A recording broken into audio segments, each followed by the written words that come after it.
pang good news din, last May 25 Idol, na-airy natin si alias Lola Fe at saka yung nanay na si Nanay Cha para humingi ng tulong na mabawi yung kanyang kambal na anak mula sa kanyang ex-boyfriend. Okay, actually nagpunta sila last Thursday pero hindi na umabot.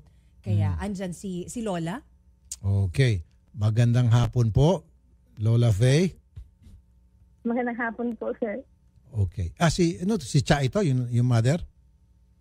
O Yung mother po. Yung Lola. Okay. Lola po, Lola. Yung Lola. Okay, so Lola, ano na po nangyari doon sa inyong mga apo? Nakuha nyo na po?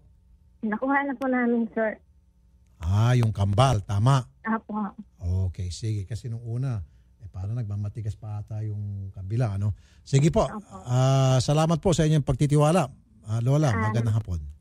Magandang hapon, sir, at nagpapasalamat po ako sa inyo. Thank you po. Sa ulitin, nandito lang po kami. Thank you. Apo, sir. Thank you po talaga.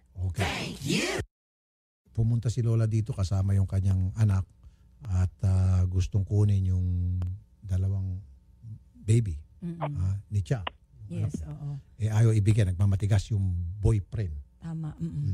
Buti na lang, nagsanib puwersa sila, Idol.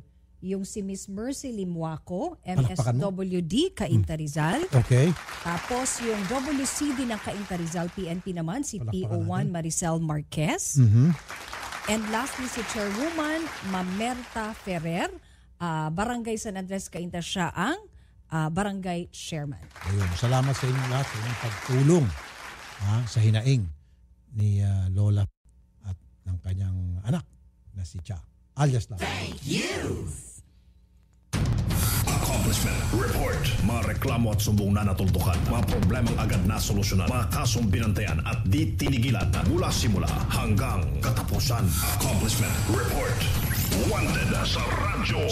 Be sure to come back. Use 5 everywhere. Copyright 2016.